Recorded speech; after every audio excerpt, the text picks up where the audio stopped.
வணக்கம். நம்ம கிராமங்களில் நடக்கிற முக்கியமான நிகழ்வு ஊர் திருவிழாங்க.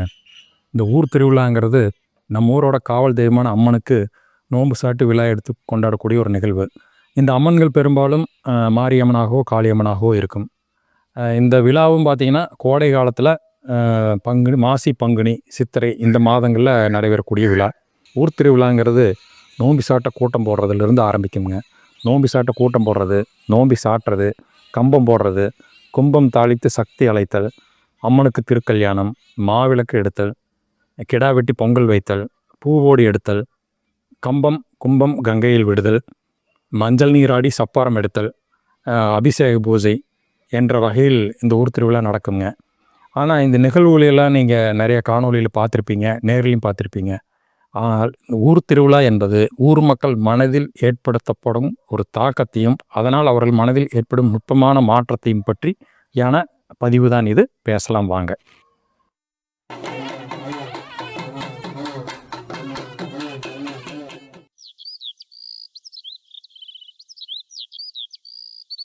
முதல்ல இந்த ஊர் மக்களுக்கும் அந்த ஊரில் இருக்கக்கூடிய அம்மனுக்குமான ஆழமான அழுத்தமான பிணைப்பு என்னங்கிறத முதல்ல பார்த்துடலாங்க. பொதுவாகவே அந்த ஊரில் நடக்கிற அனைத்து நல்ல காரியங்களும் அந்த அம்மனின் அருளால் தான் நடக்குதுன்னு நினைப்பாங்க. சரியான பருவத்துக்கு மழை பெய்கிறது, வெள்ளாம் விளைச்சல் வர்றது, கால்நடைகள் பெருகுதல், நோய் தொற்று இல்லாத வாழ்வு, இது எல்லாமே அம்மனின் அருளால் தான் நடக்குதுன்னு ஆழமான நம்பிக்கை வச்சுருக்காங்க. ஆனால் அதே சமயம் ஏதாவது இயற்கையான இடர்பாடுகள் நடந்து பருவமழை பொய்யாமல் போய் வறட்சி ஏற்படக்கூடிய சூழ்நிலையும் வருங்க. அதே சமயம் ஊருக்குள்ளே ஏதாவது நோய் தொற்றுகள் பரவலாம், கால்நடைகள் ஏதாவது இழப்புகள் ஏற்படலாம். இப்படியான நிகழ்வுகள் நடந்தாலும் அது அம்மனின் விளையாட்டாகவே அவர்கள் எடுத்துக்கொள்வார்கள். அந்த அளவுக்கு அவங்க அம்மன் மீது மிகுந்த ஒரு ஆழமான ஒரு பற்றுதல் வச்சுருக்காங்க. இன்னும் உதாரணமாக சொல்லப்போனால் அப்போல்லாம் ஊருக்குள்ளே அம்மை பரவுங்க. அப்போ ஊருக்குள்ளே யாரோ ஒருத்தருக்கு 2 பேர்த்துக்கு வரும், அப்புறம் ஊர் முழுக்கவே அம்மை பரவிடும். இப்போ நம்ம அதையவே அம்மை பரவுன்னு சொல்ல மாட்டாங்க, ஊருக்குள்ளே ஆத்தா விளையாண்டுருக்குறேன் அப்படிங்கிற மாதிரி தான் சொல்லுவாங்க. இன்னும் குறிப்பாக சொல்லப்போனால் அந்த பெரியம்மை வரும்போது பார்த்திங்கன்னா ஒரு சிலருக்கு உச்சந்தலை முதல் உள்ளங்கால் வரைக்கும் அம்மை கொப்பளங்கள் வந்துடுங்க. ஒரு சிலருக்கு உள்நாக்கள் கூட அம்மை கொப்பளங்கள் வந்துடும். அந்த சமயத்தில் ஒரு நீராகாரம் கூட எடுத்துக்க முடியாமல் உடல் மெலிஞ்சு ரொம்ப சிரமமான சூழ்நிலைக்கு வருவாங்க. அப்போ கூட நம்ம மக்கள் என்ன சொல்லுவாங்கன்னா, ஆத்தா விளையாண்டுருக்கிறேன், பொறுமையாக விளையாண்டுட்டு இறங்கி போகட்டு அப்படிங்கிற மாதிரி தான் பேசுவாங்க. இப்போ நான் கூட அம்மை கொப்பளம்னு சொல்கிறேனுங்க, ஆனால் அவங்க அம்மை கொப்பளம் கூட சொல்ல மாட்டாங்க. அது அம்மன் போட்ட முத்துக்கள் அப்படின்னு தான் சொல்லுவாங்க. ஒரு கொப்பளத்தை கூட உயர்வான மதிப்புமிக்க முத்தோடு ஒப்பிட்டு பேசக்கூடிய அளவில் தான் அவங்க அந்த அம்மன் மீது நம்பிக்கை வைத்திருக்கிறார்கள். இந்த மாதிரி எந்த விதமான இடர்பாடுகள் வந்தாலும் அதிலிருந்து தங்களை காத்துக்கொள்ளும்படி அம்மனிடம் வேண்டுதல் வைக்கிறாங்க. ஒட்டுமொத்தமான ஊர் திருவிழா என்பதே அம்மனின் ஆவேசத்தை தணிக்கக்கூடிய நிகழ்வாகத்தான் அமைகிறது.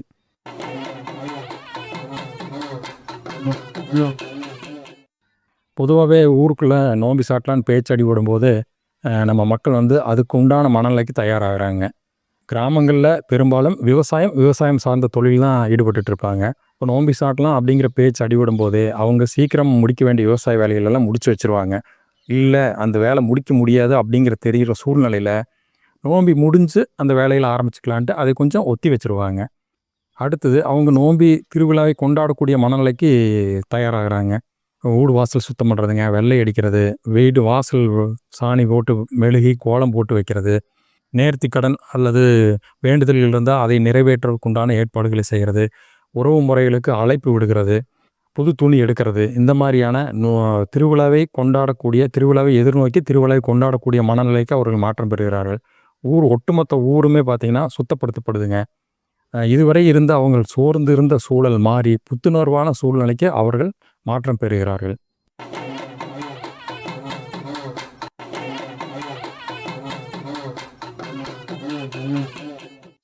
அடுத்தது தலைக்கட்டி வரி வசூல் பண்ணுறது. இந்த தலைக்கட்டுனா முதல்ல என்னென்னு சொல்லிடலாங்க. ஒரு தலைக்கட்டு என்பது ஒரு ஊரில் ஒரு குறிப்பிட்ட சமூகத்தில் திருமணமான நிலையில் இருக்கும் ஒரு அமைப்பை தலைக்கட்டுன்னு சொல்லுவாங்க. உதாரணத்துக்கு ஒரு வீட்டில் அப்பா, அம்மா, மகன், மகள் இருக்கிறாங்கன்னா அது ஒரு தலைக்கட்டு. ஒரு வருஷத்துலேயும் 2 வருஷத்துலேயும் அந்த பையனுக்கு அந்த மகனுக்கு கல்யாணம் ஆயிடுச்சுன்னா அவர் ஒரு தலைக்கட்டு ஆயிடுவாருங்க. அப்போ அப்பா ஒரு தலைக்கட்டு, மகன் ஒரு தலைக்கட்டு. இப்போ இந்த தலைக்கட்டு வரிங்கிறது ஊர் திருவிழாவில் நடக்கக்கூடிய செலவினங்களுக்காக வசூலிக்கப்படும் தொகை. இந்த தலைக்கட்டு வரிங்கிறது பார்த்திங்கன்னா அத்தனை தலைக்கட்டுக்கும் சமமான தொகையை தான் வசூல் பண்ணுவாங்க. அவர் ஒரு பொருளாதார ஏற்றத்தில் இருந்தாலும் சரிங்க, பொருளாதார தாழ்ந்த நிலையில் இருந்தாலும் இந்த தலைக்கட்டு வரிங்கிறது அனைவருக்கும் சமமாகவே வசூலிக்கப்படுகிறது. இந்த சமமாக வசூலிக்கப்படும் போது என்ன ஒரு மனநிலை ஏற்படுது அப்படின்னு பார்த்தீங்கன்னா, அந்த சமூகத்தில அனைவரும் சம உரிமையும், சம அந்தஸ்தும் உள்ளவராக கருதப்படுகிறாரு. அது இல்லாம அவரு ஒரு பொருளாதார தாழ்ந்த நிலையில் இருப்பவர் கூடங்க, அவருக்கு நெறைய செலவினங்கள் இருக்கும். நோம்பி செலவு, வீட்டு செலவு இந்த மாரி இருக்கும். இருந்தாலும் அவரு அந்த செலவை கூட ஒதுக்கி வைத்துவிட்டு, தலக்கட்டு வரியை முதல்ல அவர் செலுத்திருவாருங்க.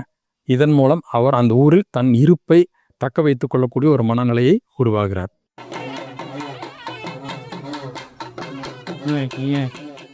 அடுத்தது கம்பம் போடுதல், கும்பத்தை அழைத்து சக்தி அளித்தல். இந்த நிகழ்வுகளில் நடக்கும் சில நுட்பமான மன மாறுதல்களை பார்க்கலாம்.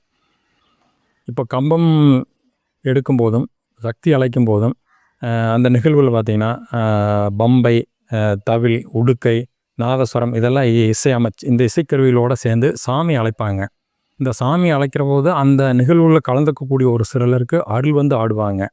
இந்த அருள் ஆடக்கூடியவர் பார்த்தீங்கன்னா, பொதுவாகவே அவர் அமைதியான சுபாவம் உடையவராக இருப்பாருங்க. உடல் பலவீனம் உடையவராக கூட இருப்பார். 4 பேர்த்துக்கு முன்னாடி பேசக்கூடிய கூச்ச சுபாவம் உள்ளவராக கூட இருப்பாருங்க. இந்த சமயங்களில் இவர் அருள் ஆடும்போது அவரை 4 பேர் சேர்ந்து பிடித்தாலும் கூட அவர் கட்டுப்படுத்தக்கூட முடியாத அளவில் பலம் பெறுகிறார். தன்னுடைய கூச்ச சுபாவமெல்லாம் அங்கே அவர்கிட்ட காணாமல் போயிடுதுங்க. ஓங்கார குரல் எடுத்து பேசுவார்.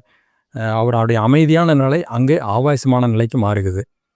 இந்த மாதிரி கம்பம் போடுதல் சூழ்நிலையில் ஒருவர் அமைதியான நிலையிலிருந்து ஆவேசமான நிலைக்கான மாற்றத்தை அடைகிறார். இதே கம்பம் போடுதல் சக்தி அளித்தல் நிகழ்வில் இதுக்கு முன்புறம் பார்த்தீங்கன்னா, உரிமை இசை கேட்ப, தப்பு இசை கேட்ப ஆண்கள் எல்லாம் ஒரு ஆட்டம் பாட்டத்தோடு செல்வாங்க. இந்த ஆண்கள் பார்த்தீங்கன்னா, ஊருக்குள்ளேயே சாதாரண நாட்களில் அவர் உண்டு அவர் வேலை உண்டுன்ட்டே இருப்பாங்க. தான் உண்டு தன் வேலை உண்டுன்ட்டு இருப்பாங்க. அவங்க எல்லாமே இந்த திருவிழாங்கிற ஒரு மனநிலையில் வரும்போது அந்த இசைக்கருவிகளோட தாளத்துக்கேற்ப அவர்கள் ஆட்டம் பாட்டத்துடன் ஒரு ஆனந்தமான மனநிலைக்கு அவங்க மாற்றம் பெறாங்க. அவங்க இது வரைக்கும் அந்த மாதிரி ஒரு ஆட்டத்துடனுடைய ஒரு ஒத்திகை பார்த்துருக்க மாட்டாங்க. 4 பேர்த்துக்கு முன்னாடி இந்த மாதிரி ஒரு நிகழ்வுகளில் கலந்தக்கூடிய மனநிலையும் கூட இருக்க மாட்டாங்க. ஆனாலும் அந்த திருவிழா அப்படிங்கிற ஒரு சூழல் அவர்களை அமைதியான நிலையிலிருந்து ஒரு ஆனந்தமான நிலைக்கு மாற்றம் பெறுகிறது. ஆக இந்த இரு நிகழ்ச்சிகளிலும் அமைதியான நிலையில் இருப்பவர் ஆவேசமான நிலைக்கு மனமாற்றம் பெறுகிறார். அதே அமைதியான மனநிலையில் இருப்பவர்கள் கூட ஒரு ஆட்டம் பாட்டத்துடன் ஒரு ஆனந்தமான மனநிலைக்கு மாறுகிறார்கள்.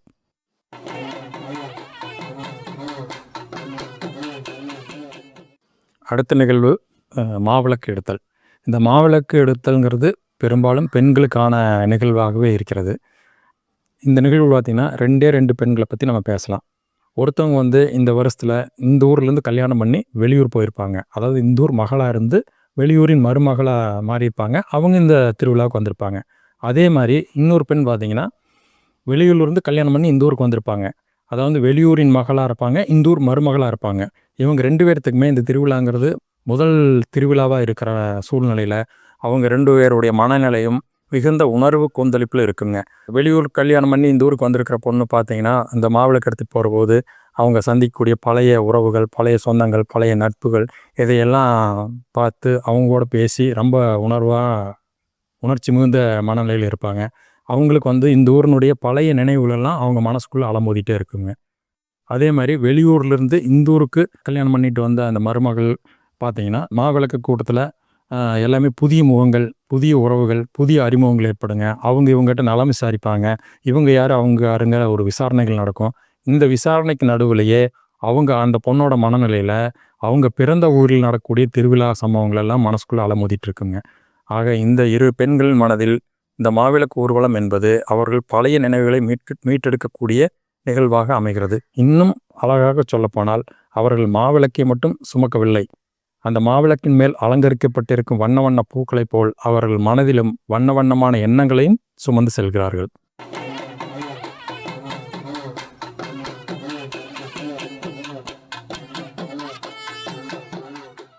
அடுத்த நிகழ்வு உருவார வழிபாடுங்க. இந்த உருவார வழிபாடுங்கிறது வேண்டுதல் வைக்கக்கூடிய மனநிலையில் ஒரு 3 விதமான காலத்தாக்கத்தை ஏற்படுத்துதுங்க. 1 கடந்த காலம், 2வது நிகழ்காலம், 3வது எதிர்காலம். இந்த உருவார வழிபாட்டில் வேண்டுதல் 3 காலத்தையும் சார்ந்த இருக்கக்கூடிய ஒரு வழிபாடாக மாறுது. எப்படின்னு பார்த்தீங்கன்னா, கடந்த காலத்தில் நடந்த வேண்டுதல்களுக்காக நிகழ்காலத்தில் அதை நேர்த்தி கடனாக செய்கிறது. இன்னொன்னு பார்த்தீங்கன்னா, எதிர்காலத்தில் நடக்கக்கூடிய ஒரு வேண்டுதலுக்காக, அதுவும் நிகழ்காலத்திலேயே ஒரு நேர்த்தி கடன் செலுத்துற மாரி வரும். அது என்னன்னு பார்ப்பாங்க. இப்போ கடந்த காலத்தில ஒரு குடும்பத்தில பார்த்தீங்கன்னா, ஒருத்தர் உடம்பு சரியில்லாம போயிருப்பாருங்க. அதிலிருந்து மீண்டு வரணும்னு அவங்க அம்மன்கிட்ட வேண்டியிருப்பாங்க.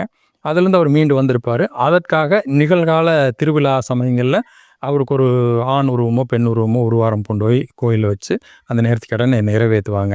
இது கடந்த காலத்தில் நடந்து முடிந்த வேண்டுதல்களுக்காக அ நிகழ்கால திருவிழாவில் நிறைவேற்றப்படும் ஒரு நேர்த்தி கடன். அதே மாரி பார்த்தீங்கன்னா, எதிர்காலத்தில் நடக்க வேண்டிய ஒரு விஷயத்திற்காக இப்ப நிகழ்காலத்திலேயே ஒரு வேண்டுதல் வைப்பாங்க. அது உதாரணமா என்ன சொல்லப்போனா, உங்களுக்கு ஒருத்தர் வந்து ஒரு ஆடு, மாடு வாங்கலாம்னு நெனைப்பாங்க. ஒரு மாடே வாங்கி மாடு வாங்கி வளர்த்தலாம் அப்படின்னு ஆசைப்பட்டு மாடு வாங்கிட்டு வருவாங்க. அந்த மாடு பார்த்தீங்கன்னா, அவங்களுக்கு கட்டுத்தரைக்கு மாடு வாய்க்காமயே போயிரும்.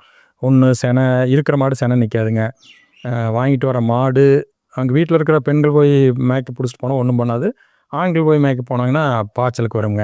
அப்புறம் கட்டுத்தரையில அமைதியா நிக்காம அலமோதிட்டே கிடக்கும். அது கட்டுத்தரைக்கு ஆகாத மாடுன்னு சொல்லுவாங்க. இப்படி அவங்களுக்கு வந்து ஏதோ ஒரு காரணத்தினால அந்த மாடு வந்து கால்நடைகள் அவங்களுக்கு வாய்க்காமயே போயிரும். அப்ப என்ன பண்ணுவாங்கன்னா, இந்த முயற்சிய கொஞ்சம் தள்ளி வச்சுட்டு நோம்பி சாட்டுனாங்கன்னா, அதில மாடோ உருவாரமோ அல்லது காளை உருவாரமோ வாங்கி கொண்டு வந்து அதில அம்மன் கோயில்ல வச்சு வேண்டி, அடுத்து நாங்க கால்நடைகள் வாங்க போறோம். எங்களுக்கு எந்த விதமான இடையூறும் வரக்கூடாதுன்னு நெனச்சு வேண்டுதல் வைப்பாங்க. இது எதிர்காலத்தில் நடக்கக்கூடிய ஒரு விஷயங்களுக்காக நிகழ்காலத்தில் நடக்கக்கூடிய வேண்டுதல். இப்படி உருவார வழிபாடு என்பது 3 விதமான கால சூழ்நிலையும் உள்ளடக்கிய வழிபாடாகவே இருக்கிறது. அவர்கள் மனதில் அந்த விதமான ஒரு காலச்சூழலை ஏற்படுத்துகிறது.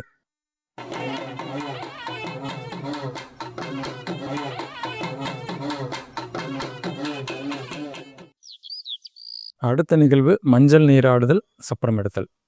மஞ்சள் நீராட்டு விழாவுல பங்காளிகள்லாம் ஒரு பக்கமும், முறைமைக்காரர்கள்லாம் ஒரு பக்கம் இருந்து ஒருவர் மேல் ஒருவர் மஞ்சள் நீராடி, மஞ்சள் தண்ணி ஊத்தி சந்தோஷமாக கொண்டாடக்கூடிய ஒரு நிகழ்வு. இந்த நிகழ்வுகள் பார்த்தீங்கன்னா, அவங்க வந்து ஊருக்குள்ள ஓடி ஒளிஞ்சு, ஒருத்தர் மேல ஒருத்தர் தேடி கண்டுபிடிச்சு மஞ்சள் நீராடி விளையாடுவாங்க. இந்த சூழ்நிலையில அந்த வருஷத்துல அவங்க மனநிலைக்குள் யாராவது ஒருத்தர் சங்கடமாயிருக்கலாங்க. ஒரு பகை உணர்வு வந்திருக்கலாம். இதெல்லாமே இந்த மஞ்சள் நீராட்டு விழாவுல உங்களுக்கு அந்த பகை உணர்வு நீங்கி, மீண்டும் பழைய தோழமை உணர்வு, பழைய உறவு முறைகள் புதுப்பிக்கக்கூடிய ஒரு வாய்ப்புகளை ஒரு மனநிலையை உருவாக்குறது இந்த மஞ்சள் நீராட்டு விழா. இந்த சப்பரம் எடுத்தல்ங்கிறது நாம் வணங்கிய அந்த அம்மன் தெய்வத்தின் இருவேறு வகையான நிலை மாறுதல்களை குறிக்கக்கூடிய ஒரு நிகழ்வு. முதல்ல நடக்கக்கூடிய நிலை மாறுதல் அப்படிங்கிறது என்னன்னா, கோயில் என்கிற புனிதமான இடத்திலிருந்து இயல்பான இடத்திற்கு அம்மன் இறங்கி வரக்கூடிய ஒரு நிலை மாறுபாடுங்க. கோயில் என்பது புனிதமான இடம். மக்கள் குடியிருப்பு என்பது இயல்பான இடம். இந்த புனிதமான இடத்திலிருந்து இயல்பான வாழக்கூடிய சூழலான இயல்பான இடத்திற்கு அம்மன் இறங்கி வரக்கூடிய ஒரு நிலை மாற்றத்தை குறிக்கிறது இந்த சப்பார நிகழ்வு. இன்னொரு நிலை மாறுபாடு என்பது என்னன்னா, அம்மன் ஆவேச நிலையிலிருந்து இறங்கி அருள் தரும் நிலைக்கு மாறக்கூடிய ஒரு நிகழ்வு. ஆவேசமான நிலையில் இருக்கும் அம்மன் நாம் உடைய வேண்டுதல்களால் மனம் இறங்கி அருள் தரும் மனநிலைக்கு மாறி நம் இயல்பான இடத்திற்கு வந்து அருள் தரக்கூடிய ஒரு நிகழ்வை குறிக்கிறது இந்த சப்பார வழிபாடு.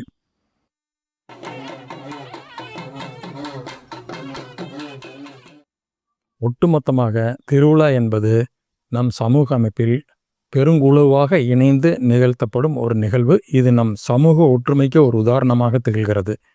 இந்த திருவிழாவின் முக்கியத்துவத்தை இன்னும் நம்ம தெரிஞ்சுக்கணும்னா, நம்ம பக்கத்துல நோம்பி சாட்டாத ஊர் இருக்குங்க. அந்த மக்கள்கிட்ட போய் கேட்டோம்னா தெரியும். எங்க ஊர்ல நோம்பி சாட்டாம ஊரே ஒரு மாதிரியா இருக்குது. ஊரே சரியில்ல அப்படின்னு சொல்லுவாங்க. ஆக ஊர் திருவிழா என்பது அந்த ஊர் மக்களின் மன நெருக்கடிகளை போக்குகிறது. அவர்கள் மனபாரத்தை வேண்டுதல்கள் மூலம் இறக்கி வைக்கப்படுகிறது. நாமும் முழு மனதுடன் ஊர் திருவிழாவில் ஈடுபட்டு அம்மனிடம் வேண்டி அருள் பெற்று வாழ்வாங்கு வாழ்வோம். நன்றி.